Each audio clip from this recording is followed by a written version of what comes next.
cordial saludo. Mi nombre es Lilia Margarita Reyes Villamizar, estudiante de Ingeniería Industrial de la Universidad Nacional Abierta a Distancia. Por medio del presente video quiero dar sustentación al laboratorio componente práctico virtual del curso de Física Electrónica. Presento mi documento de identidad con el fin de identificarme. El último dígito de mi documento es el número 2. Según nos pide la guía de actividades, en este punto el voltaje a utilizar es de 6 voltios pico a pico más el último dígito del código del estudiante, en mi caso es el número 2.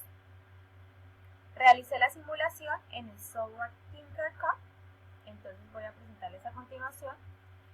Tenemos un generador de señales, que es este, un puente rectificador compuesto por 4 diodos, una resistencia de 1 kiloohmio, tenemos nuestros osciloscopios y realicé un circuito aparte con el fin de mostrar aquí una parte y aquí la siguiente parte que nos pide la guía. Acá tenemos el condensador.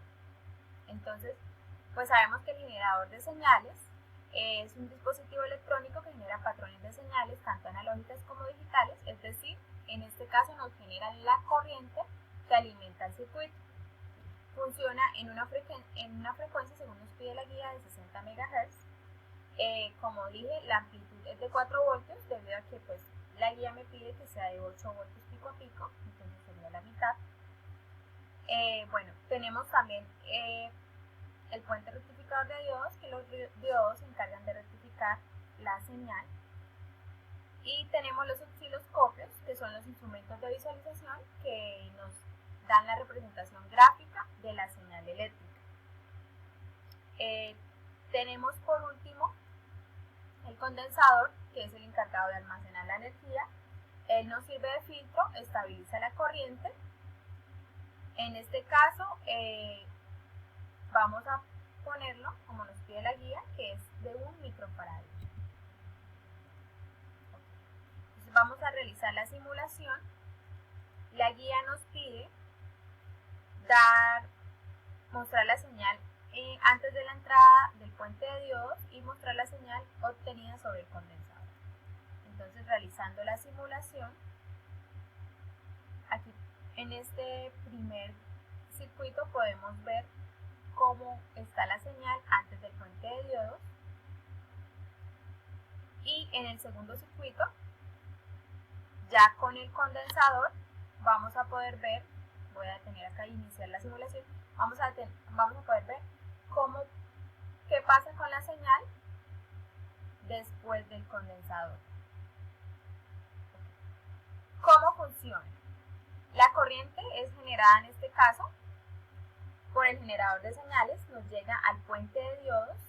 Cuando sale de este puente de diodos la corriente rectificada, pues los diodos rectifican la señal. La señal la va a recibir el condensador y este se encarga de tener la tensión resultante, eso es en cuestión de segundos, en donde la fuente de corriente alterna, ¿qué va a hacer? Va a cambiar su polaridad. Es decir, este rectificador de onda completa lo que realiza es cambiar la corriente de corriente directa a de corriente alterna a corriente directa o continua. Aquí vemos en la simulación que si aumentamos la capacitancia del condensador, por ejemplo a 1000 microfaradios,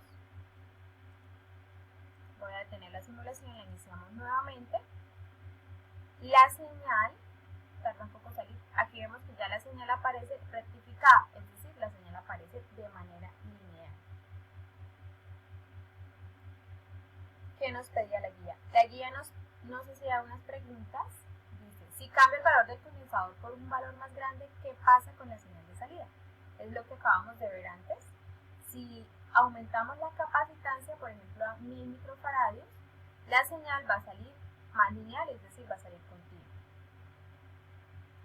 ¿Qué papel cumple el condensador en el circuito? Como vimos, el condensador es el filtro, él se encarga de almacenar la energía y estabilizar la corriente eléctrica en el circuito, permitiendo que esto esté de manera estable. ¿Qué diferencia existe entre el voltaje pico a pico, el voltaje pico o el voltaje RMS? Entonces el voltaje pico a pico digámoslo acá en el circuito, es el comprendido entre la cresta superior hasta la cresta inferior.